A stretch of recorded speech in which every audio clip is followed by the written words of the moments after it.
Hello, it's Omnidog here with part 2 of 15 great crime comics from that you may not have heard of.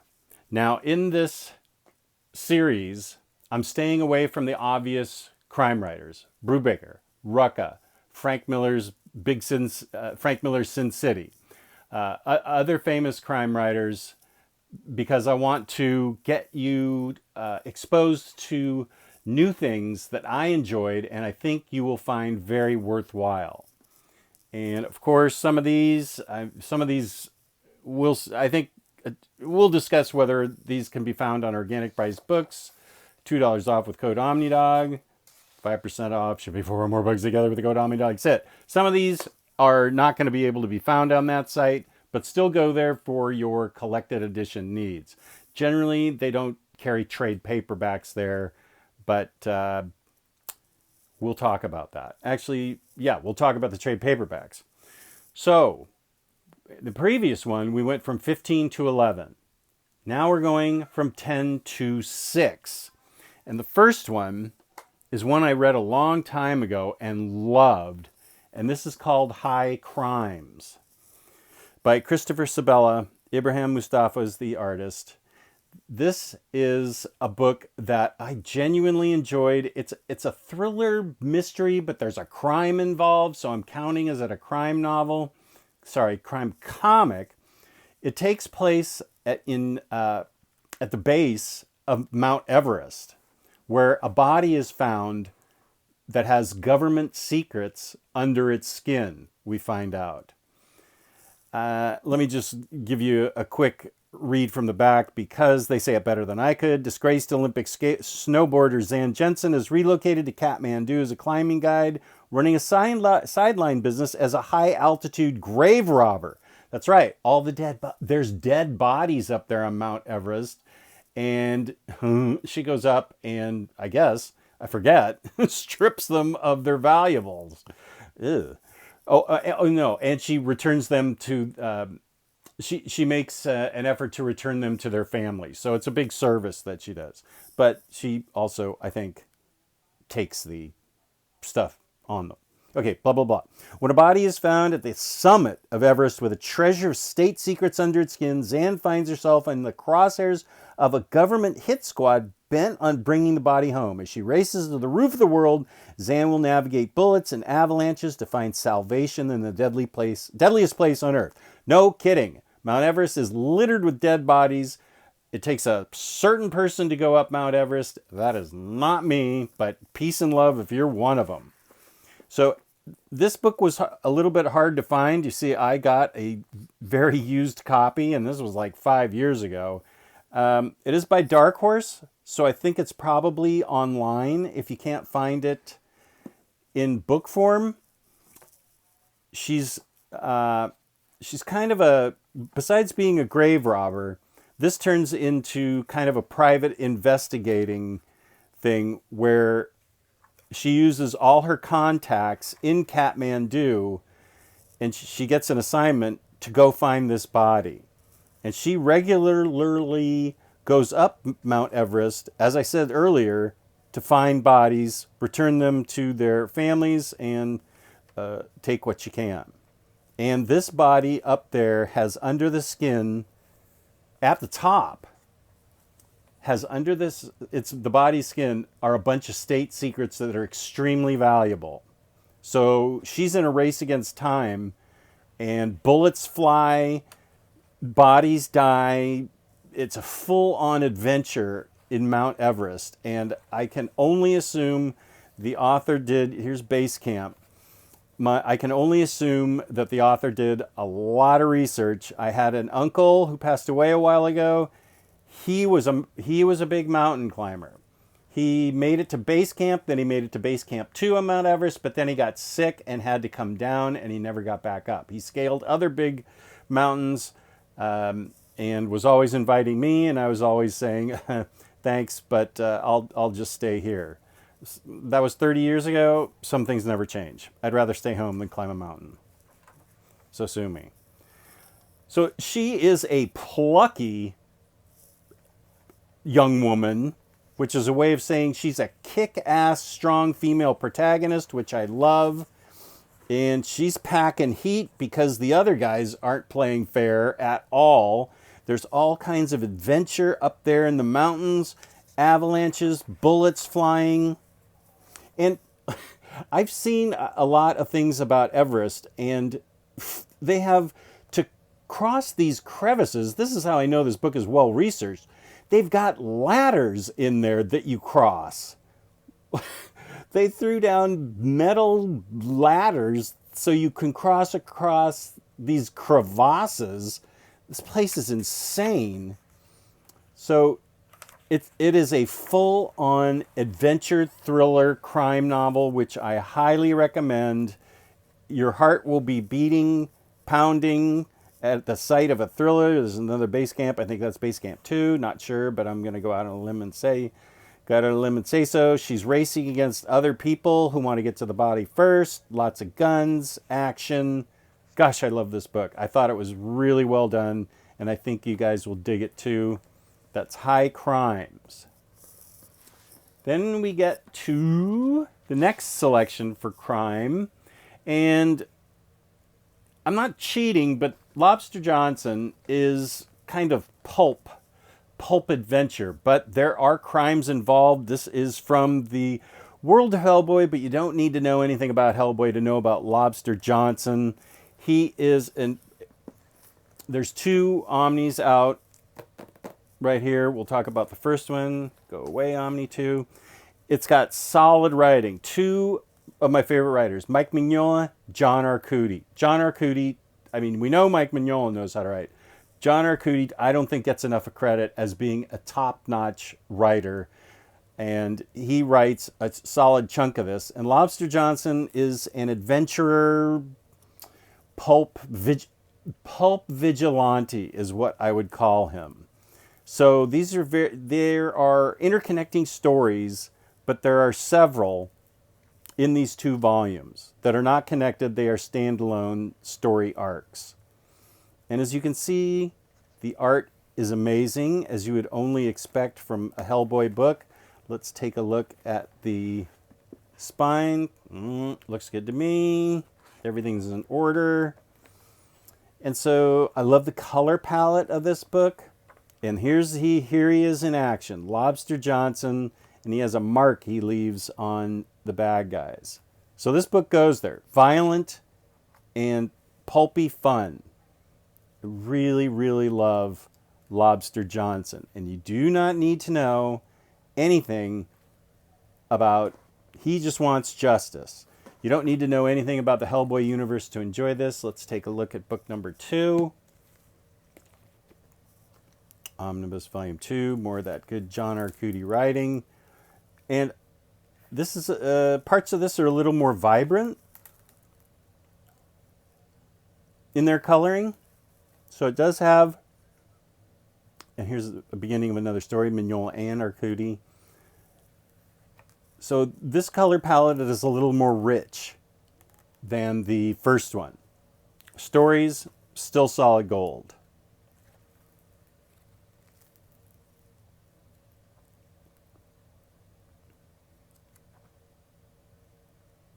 As you can see,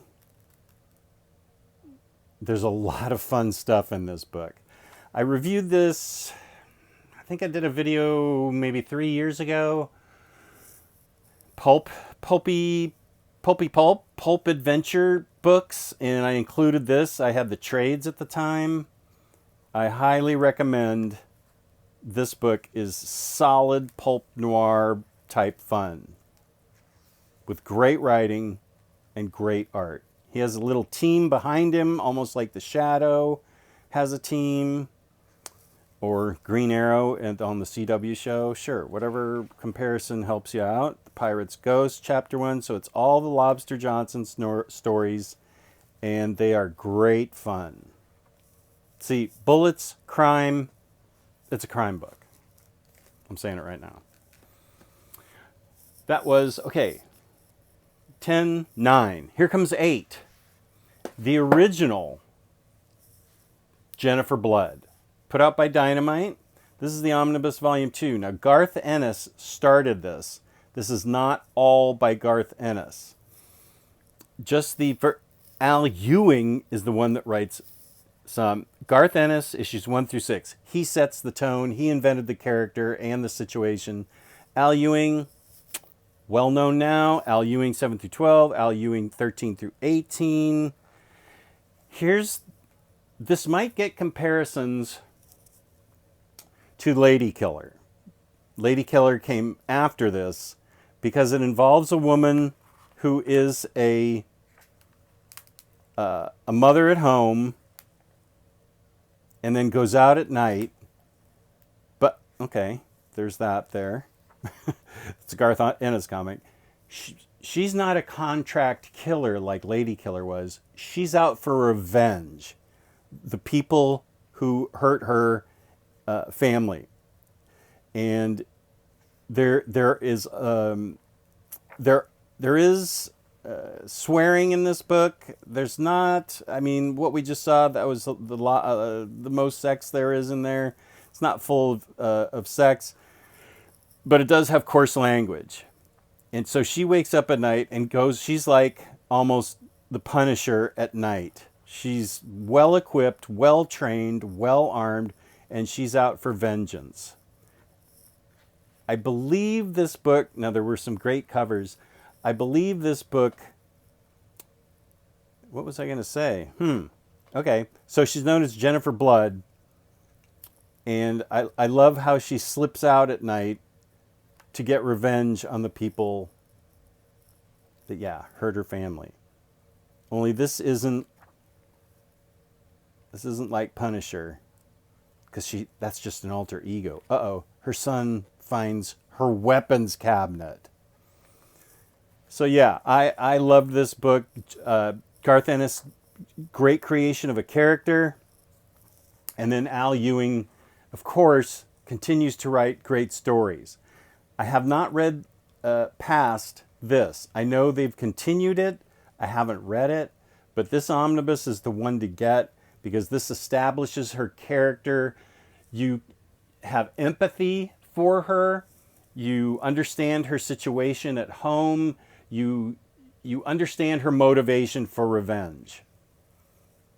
I don't know that that's what I would do, because I don't have any training. Somehow she just knows what to do. I forget. I forget what her training is. What's it say? Blah, blah, blah. Meet Jennifer Fells, your average suburban housewife. Every day, cake, breakfast, blah, blah, blah.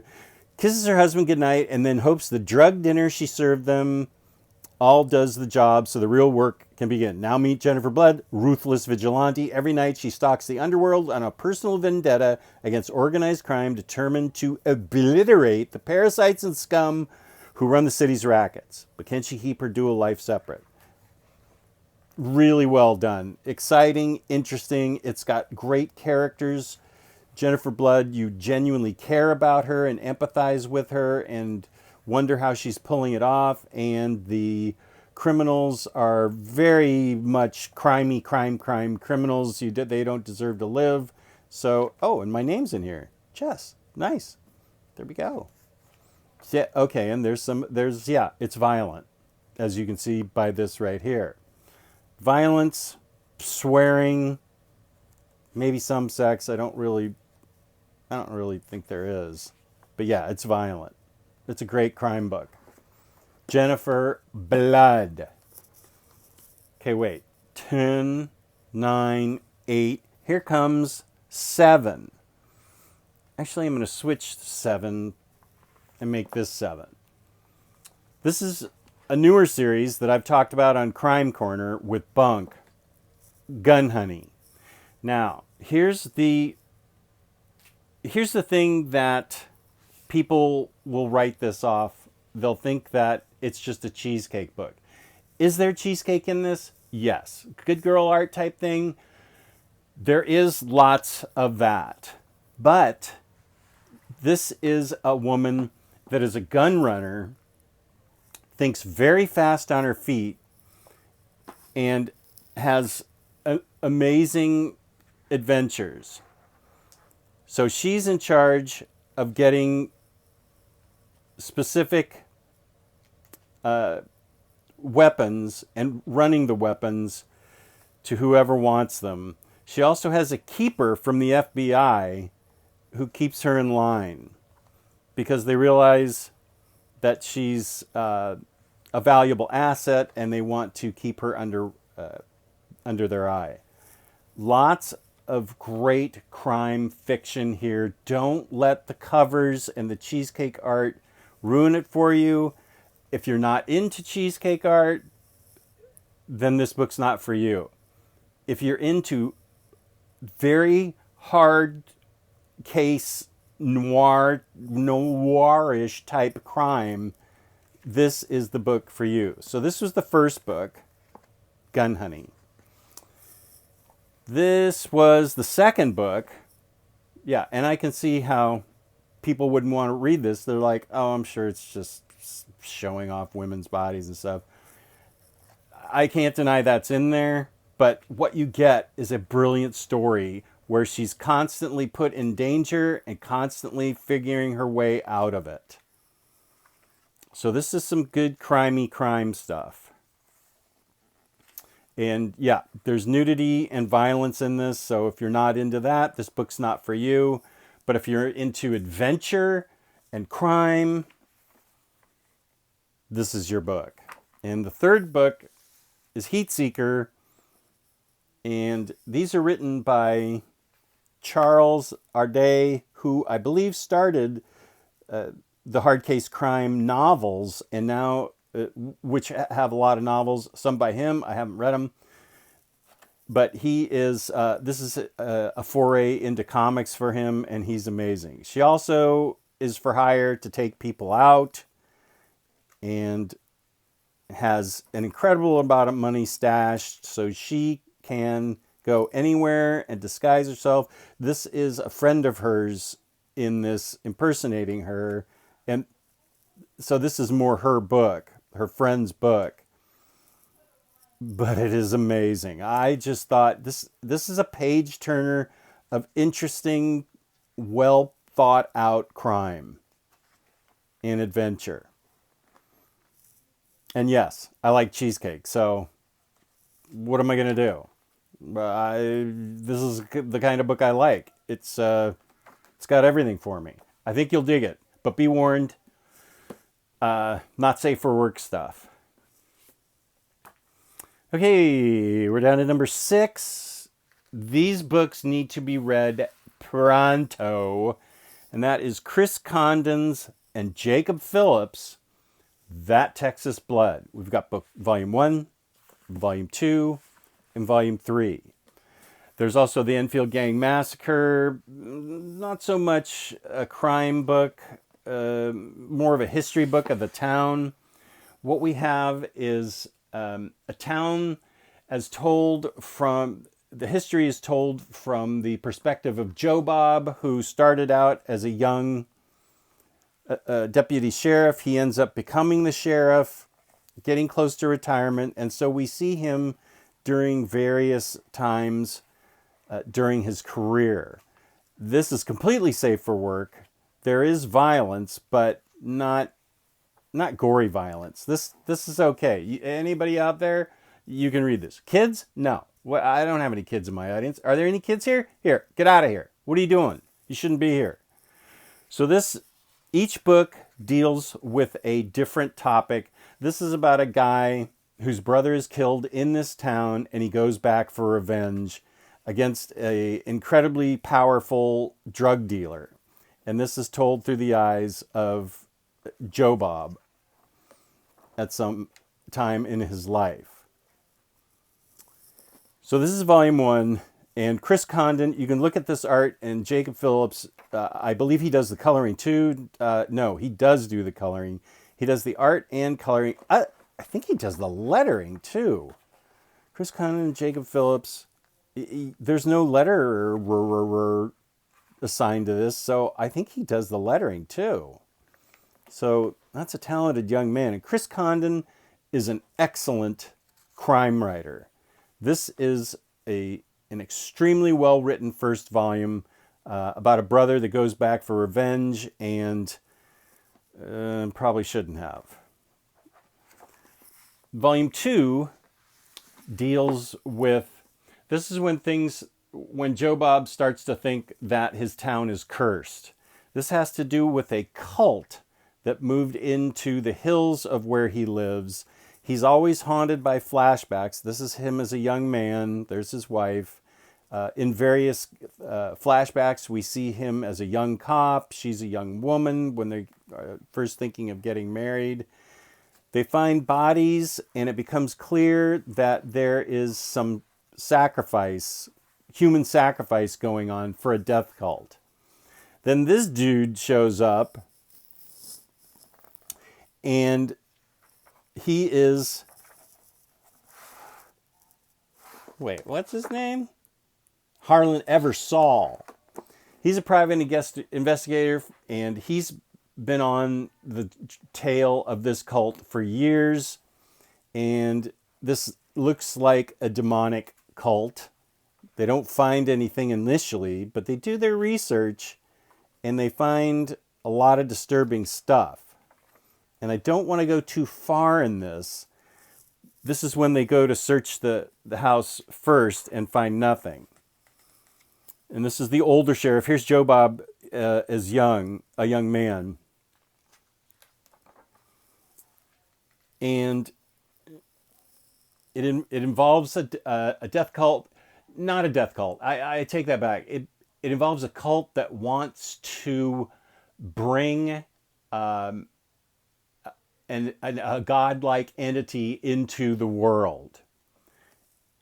And there's incredible research done about the tattoos these people have, what they mean, where the god of origin starts, the origin of the god, where the origin of the god starts, and how these people got into the predicament they're going to get in, these people in the cult.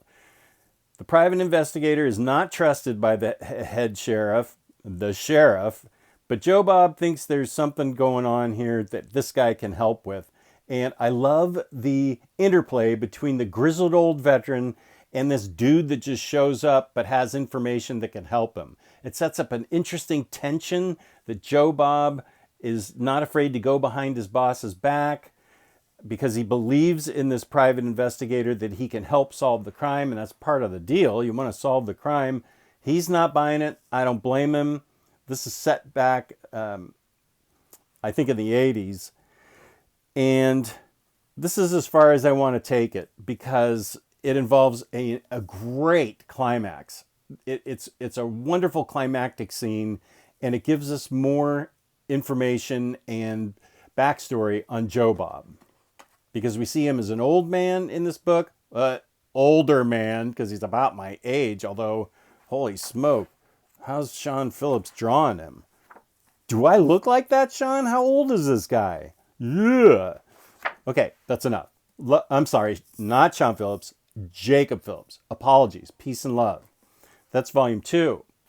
Volume 3 is a serial killer that shows up. I think this is the best one of the bunch. I loved the first 2. I go crazy over this book. This is now all these can be read separately, but they should be read together as it feeds you more information onto the head sheriff, the deputy sheriff Joe Bob, when he's older, when he's younger, and it creates a really rich backstory. I will just go so far as to say that the serial killer comes to Joe Bob's town,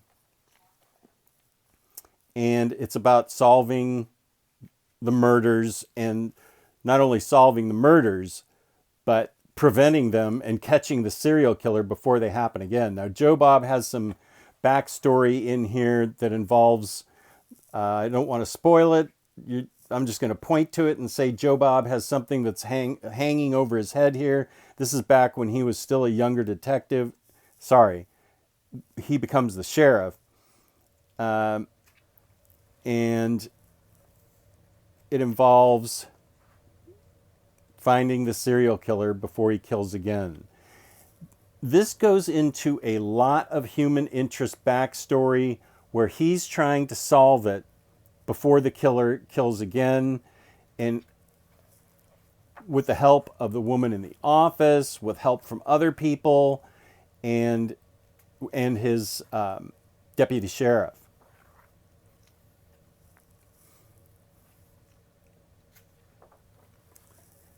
And to add to the tension, somebody else is running for sheriff because they don't think Joe Bob can do a good job. This guy's a shyster. I don't dig him. You won't either. I don't want to go too far because I don't want to spoil it, of course. It's a thriller. It goes right up until the end. It's got a brilliant ending. The tension builds. Jacob Phillips, as usual, you can see the color palette. And look at this scene. Jacob Phillips is quite an artist. And these are just this art and lettering are great, and the story Chris Condon tells is top notch. You need to read That Texas Blood, volumes 1, 2, and 3. And book 6 for today is Noir Burlesque by Marini. I forget his first name. Sure, Enrico Marini. Written and illustrated, so he does the colors too. And here's the thing. Noir Burlesque, in every page, it's colored like this, but they've got a red showing in it. Not just her, the redhead. This is the guy, this is our protagonist. A man with a bad backstory. She used to be his girlfriend, and now she is the soon-to-be wife of the local mobster. And she still has a thing for him. He's in town. He should turn around and get the heck out of there. But he still has feelings for her. And this book goes... I can only show you certain parts of it. This book is definitely not safe for work. Nudity, coarse language, violence. If you're not into that, this book is a pass for you. If you have no conscience or soul like I do, this book is good for me. So here's the red, which is a really cool concept with this kind of wash or watercolor, whatever he's done here. It's really quite brilliant.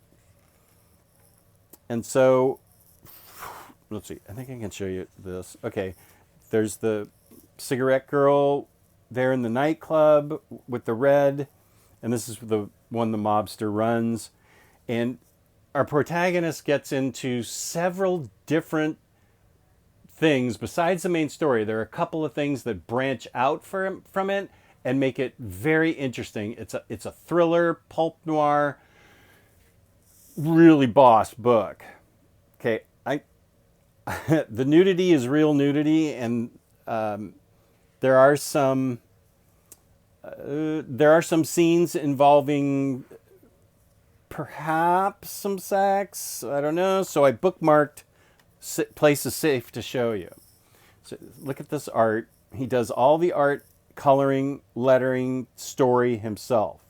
Enrico Marini. I need to read his Batman, which I haven't done yet, but I love this book because I guess I just have a black heart. But here we see it again with a lot of red in it, and that's kind of the hook. And here's the mob boss, and this is his soon-to-be wife that he still has a thing for. They still have a thing for each other. Gets messy, but gets great. So let's see. This is safe to look at. And this is about as safe as it gets. It gets much steamier between these two. That's what I'll say. It gets steamy.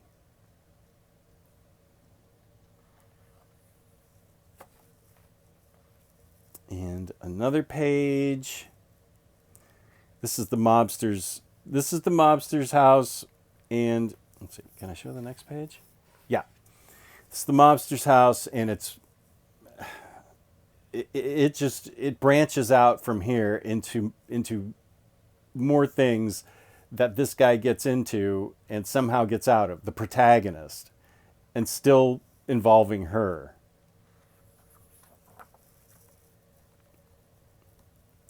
Here we go. This art is beautiful. The story is a page turner. See, here we go into something that branches off from the main story, still ties into the main story, but it does branch off into kind of a bonus story that adds, of course, to the main story and makes it a much richer experience. And we have a continuation of that story. Whoops, I don't think we need to see her going to the bathroom. So, yeah, there's violence. It's got everything in it. I don't know if I'd call this one cheesecake. There's a little bit of cheesecake in it, not as much as Gun Honey, but it's definitely not safe for work. But I highly recommend this as a crime book. I don't know that I'd recommend it to the Minister of Comics, my former associate on Batter Days in the Batcave. But if you're out there and you dig really great crime comics that bring you into the world, get you locked into the protagonist's personality and thoughts and backstory, and get you rooting for him, but he's kind of an anti-hero. And what about the girl? How's she involved? Is she a double crosser? There's like a couple double crosses in on top of double crosses that happen in this book, which I love. They serve the story well. So that is book number 6 in 15 great crime comics you need to read. And that is Noir Burlesque, another hard case crime book. Really good, really solid crime. Peace and love, peace and love. Thank you for watching. Please give this channel a like. Please give this video a like. Please give this channel a subscribe to this channel. Hit the notification bell because I have a lot of videos that I put out now that I'm feeling better. And feel free to leave a comment. Peace and love, peace and love. Thank you all so much for watching this video. I genuinely appreciate it.